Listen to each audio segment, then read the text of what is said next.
be a sponge, and then bring the juice.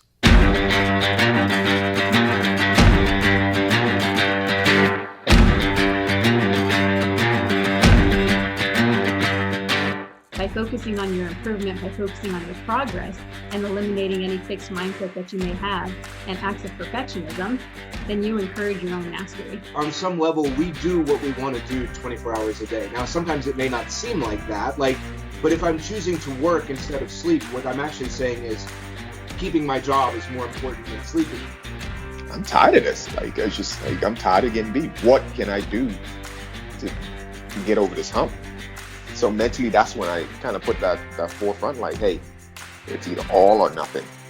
I like to put failure in quotations because I don't believe that failure is true failure if you're looking at it with the right mindset.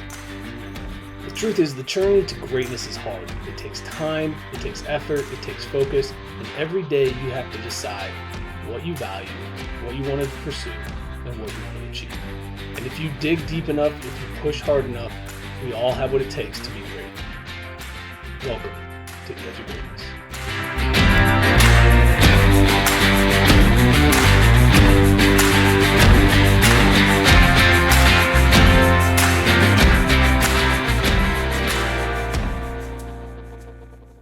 Hello and welcome back to another episode of the Daily Dose. It is Thursday, March 30th. And when was the last time you slowed down?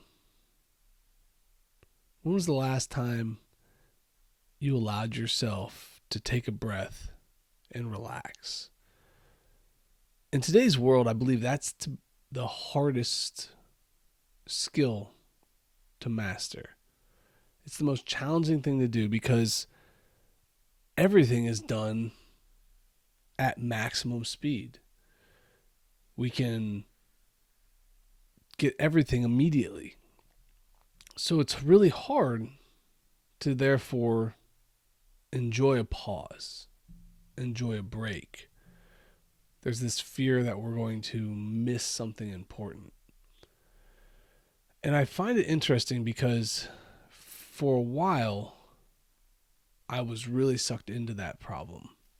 I had all my socials on my phone. I was constantly checking my email.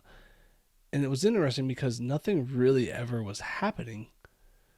And sure, if I got a notification on social media, I could answer quickly, but I really don't think that matters. And the more I get in tune with the fact that I'm speeding up for the wrong things, the easier it becomes to let some of those go. Now, to be fair, I'm not perfect at this. There are still times where I get very impatient, and it's something that I hope to get much better at. But I have improved the ability to slow down a little bit, and here's how. So as I mentioned before, I was deleting social media off of my phone. I also deleted my email. This right here dropped my screen time by 50%, but more importantly than the screen time drop, I found myself being able to not feel controlled by a notification, to not feel like I had to check, did this post do well? Did somebody comment? Do I have to respond? What email did I just get? I check my email 2 times a day. I check my social media accounts 2 times a day.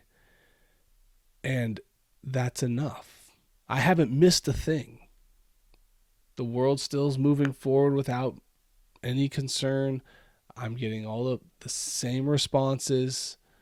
If anything, I'm being more purposeful with my time while I'm using those 2 pieces, which has allowed me to stay focused when I'm on and then relax when I'm off. And there's a power in that feeling of not being controlled by these tools. And I notice it mostly when I'm walking around a crowd and I see how many people have their heads in their phone. How many people are stuck looking down, not appreciating what's going on around them. That was me not long ago.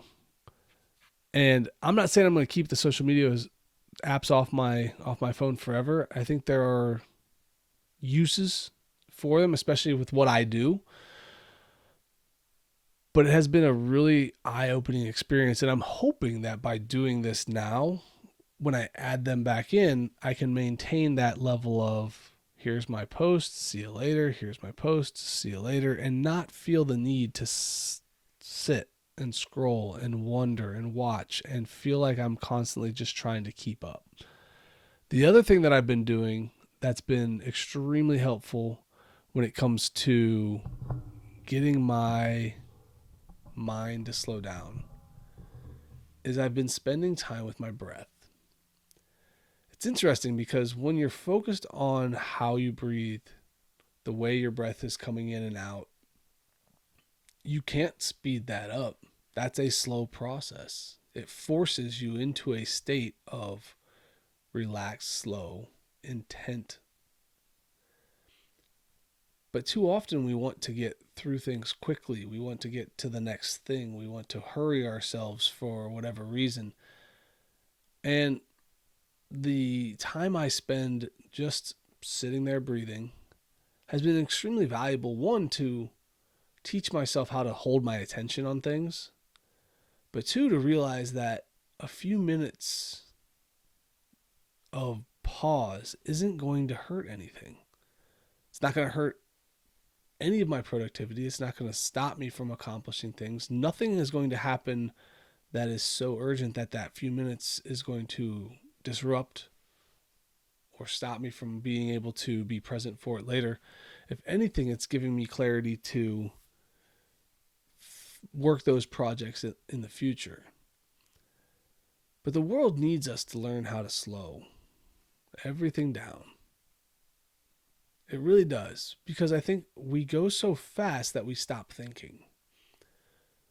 I've been listening to Thinking Fast and Slow lately, and I think because here's my theory, is that because we try to get things done so quickly, we land on using our fast thinking brain way more often than we need to.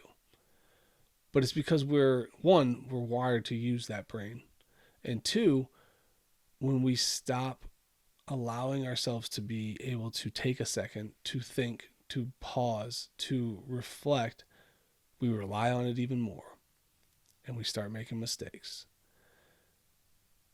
Take a moment this week. Try to find a way to slow things down. There's a lot of things that I'm still not great at being slow with. I'm very impatient with terrible drivers. I have all kinds of problems with that. I have moments with my children that I struggle with when I need them to do certain things or they don't want to listen, and I get impatient. But I'm starting to realize that these small little inconveniences, these small moments in time, once they're past, they don't affect me anymore. I don't know why I let them anger me. And the time with the kids where they're not listening is still time with the kids. And it's time I'm not going to get back later. So I need to start to learn to appreciate those as much, even when there are times where I need to get them to do certain things. There are other times where it's okay. Just relax. Let it happen. I'm sure there are moments in your life where you think that you need to be doing certain things at a certain speed, at a certain time, in a certain way that can be adjusted. How can you slow down? What areas of your life can you take control of again? Can you find that balance between getting things done and letting yourself breathe? If you need some help with some of these ideas, go ahead and reach out. I'd love to talk to you about it, see if maybe there's some things or tips or pointers that I can give you. But ultimately, take some time this week and just sit with yourself. It's the first step in slowing down. Take a few breaths, let your mind wander, let the world just kind of go on without you for a second, and see what happens. And as always, guys, keep reaching for the stars. Fall flat on your face. Remember, whenever we fall, always get up. Thank you for joining us today on the Edge of Greatness podcast. If you haven't yet, please take a minute now to subscribe and review our show. Join us again next week as we continue to dig deeper into the key components of greatness. The path to greatness is never linear, so remember to keep pursuing greatness no matter what. Keep stretching your abilities, reach for the stars, and fall flat on your face. But remember, no matter what happens, whenever we fall, always get up. Until next time, I'm Charles Schultz, and this was the Edge of Greatness Podcast.